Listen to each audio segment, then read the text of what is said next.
আসসালামু আলাইকুম ওরহমতুল্লাহি ওয়া বারাকাতুহু। সবাই কেমন আছেন? আশা করি যে জায়গা থেকে খুব ভালো আছেন, সুস্থ আছেন। আলহামদুলিল্লাহ, আমরাও বেশ ভালো আছি। আমাদের সামার ভ্যাকেশন কিন্তু শেষ হয়ে গেছে। দীর্ঘদিন ছুটির পর আজকে কিন্তু আমার বড় মেয়ে স্কুলে যাবে। আজকে তার প্রথম দিন।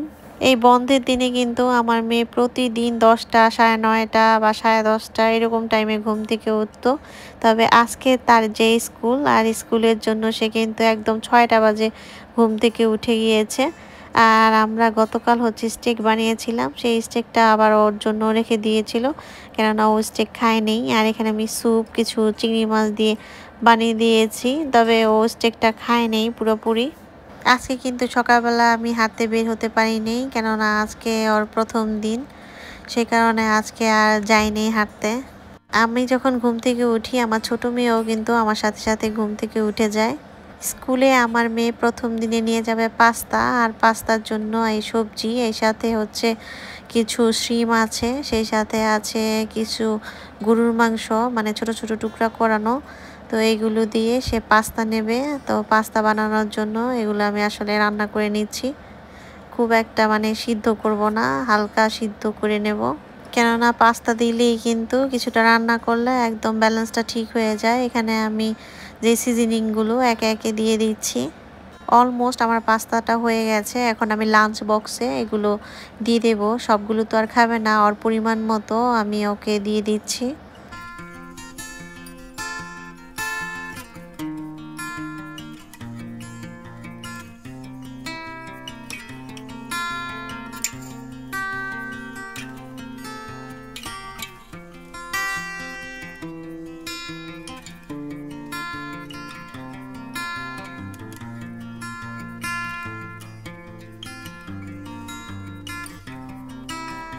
আর এই তো মেয়েকে নিয়ে একটু বাস স্টপের সামনে এগিয়ে দিতে যাচ্ছি। আমি এখানে দাঁড়িয়ে থাকবো আর ও বাস স্টপে বাস আসলে চলে যাবে। তো আসলে অনেক দিন বাসায় সারাক্ষণ ছিল চোখের সামনে, খুবই একটা শান্তি লাগতো। আসলে যারা নাকি মা, বাচ্চাদের দিকে যদি তাকিয়ে থাকে একটা অন্যরকম শান্তি কিন্তু লাগে। Thank you, thank you so much, thank you. Okay bus স্টপে দেওয়ার পরে কিন্তু বাসায় এসে ঘরের কাজ করেছি। এরপরে একে একে বাচ্চারা যখন উঠলো, বেশি করে তো পাস্তা বানিয়েছিলাম, তো ওদের খাওয়ালাম। এরপরে ওদের নিয়ে একটু বাইরে আসলাম, বাইরে ওদের সাথে একটু ঘোরাঘুরি করছি। আজকের ওয়েদারটা ভালো, ওরকম রোদ নেই, তো ভাবলাম একটু প্লেগ্রাউন্ডে নিয়ে যাই।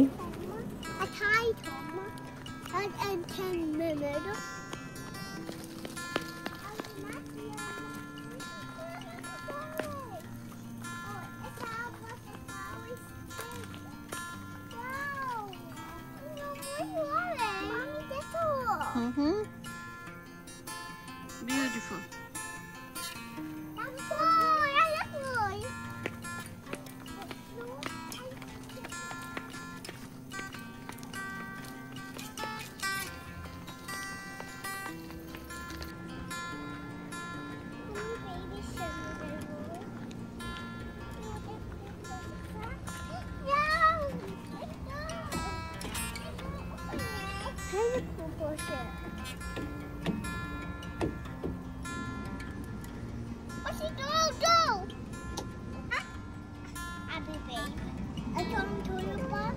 কোলে রাখবো কেন?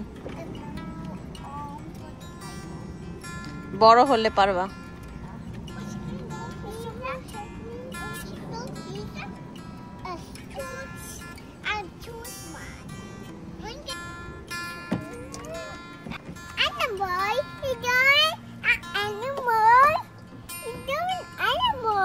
কই animal?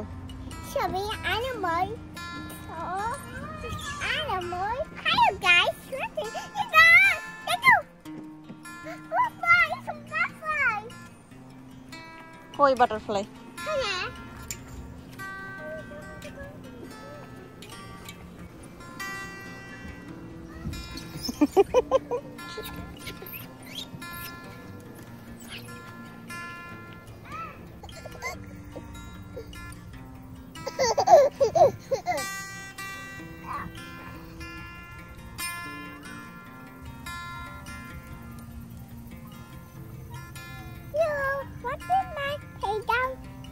Peter, Slide, Sin,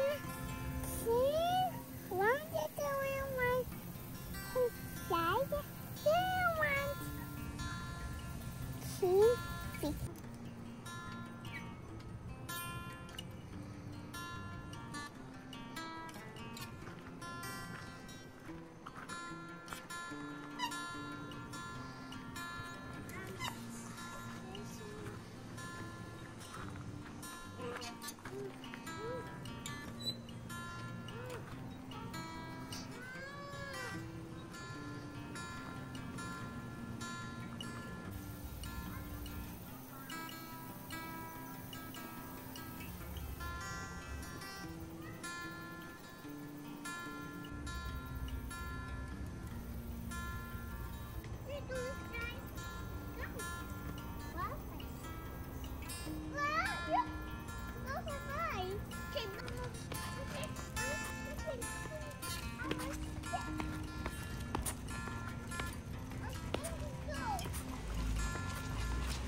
I wish I had a new dancer toy and the dancer shoes. Okay.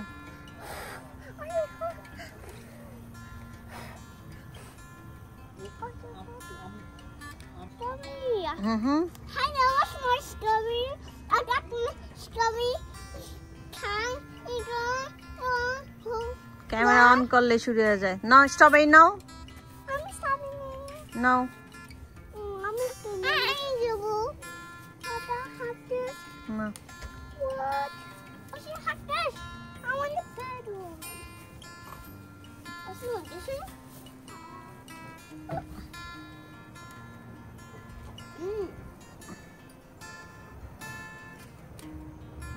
দেখি তো ঐশী স্ট্রবেরিটা।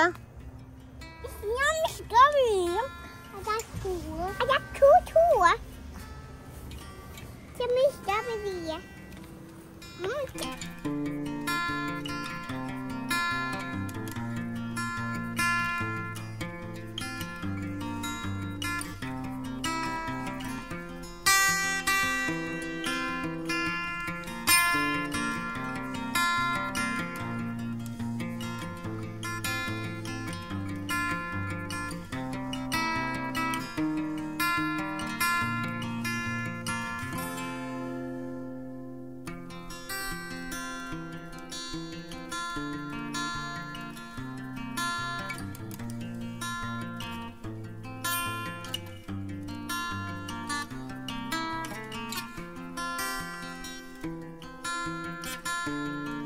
অনেকক্ষণ বাচ্চাদের সময় দেওয়ার পর এই তো রান্নার পালা। রুই মাছ ভেজে রান্না করবো আলু দিয়ে। আজকে ভুনা করব না, কারণ পেঁয়াজের সংকটে আবারও পড়তে যাচ্ছি। আরও মাত্র 4টা পেঁয়াজ আছে, এরই মধ্যে বাজারে যেতে হবে, মানে কালকে অথবা পরশু দিন যাব বাজার করতে।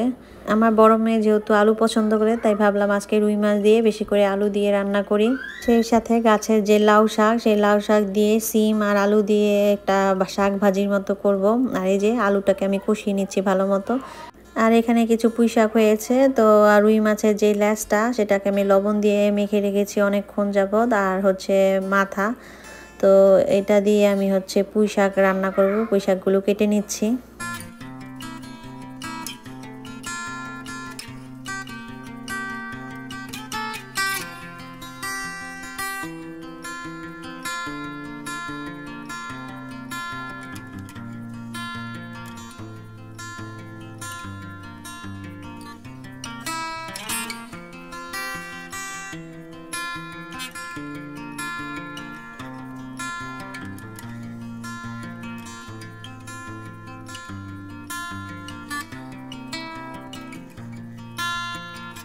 ডাল রান্না বসিয়ে দিয়েছি, সেই সাথে পুঁই শাকগুলো আমি আস্তে আস্তে করে কেটে নিচ্ছি। আর এই পাশ দিয়ে কিন্তু আপুদের ভিডিও দেখছি, তো দুই কাজ একসাথেই করছি আসলে।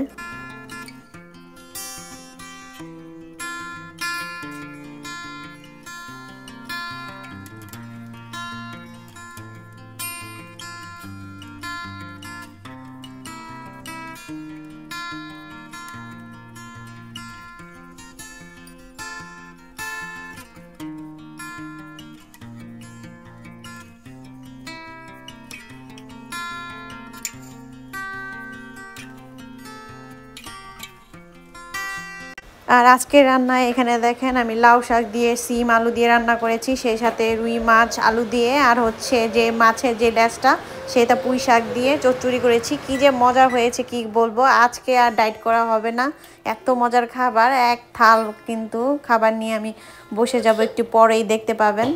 ওদের বাবা কিন্তু খুব মজা করে খেয়ে ফেললো, আর আমি এখন পর্যন্ত এগুলো বক্সে করে রাখিনি। তার আগে কিন্তু খাওয়া ওর ডান। আমারও খেতে ইচ্ছে করছিল, আমারও রান্না যখন করছিলাম আমার ওই মুহূর্তে খেতে ইচ্ছে করছিল, কিন্তু আমি খেতে পারিনি, কেননা আমার ছোট ছেলে আমার কোলে ছিল, ও নামতে চাচ্ছিল না, যার কারণে আমি আর খেতে পারিনি।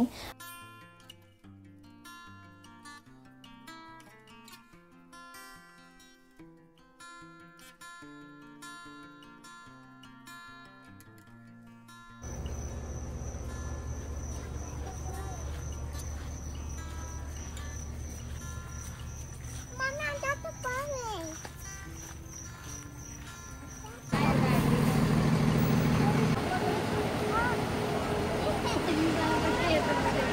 প্রায় 20 মিনিট পর বাস চলে আসছে, আর 20 মিনিট যাবত কিন্তু বাস স্টপেই দাঁড়িয়েছিলাম। আজকে প্রথম দিন একটু দেরি হয়েছে, আর এই তো আমার মেয়ে চলে আসলো।